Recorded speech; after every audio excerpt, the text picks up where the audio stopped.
Hello guys, good evening.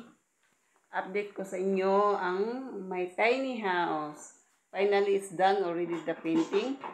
Only for rearrangement. Sorry for messy.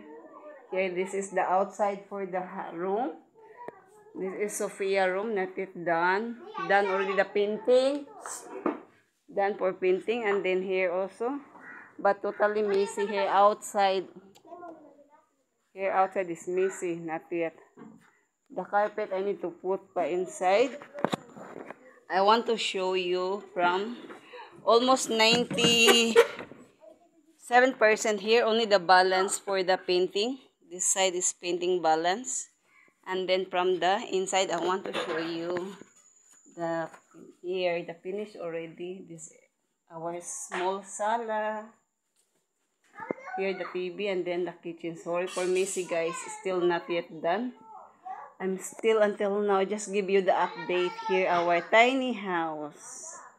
It's here and then the sala and then the ceiling itself already done. Only outside 95% is done. Now this is our setup everything. And then this is our room. Now the room is done. See back. And then pink and green. This is the one our painting. Oh, hi guys, messy pa guys. Sorry.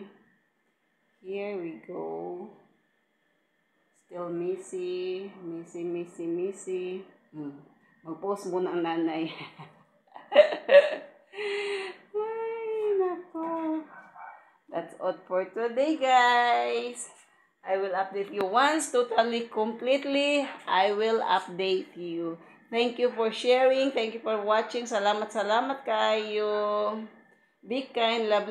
Thank you. And then thank you pala to who doing this painting. That my friend, my husband friend. Thank you kasi libre. It's a free.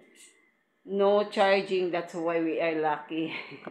Thank you so much. Thank you for watching, guys. Be kind. Love you all. Thank you. Bye-bye. God bless.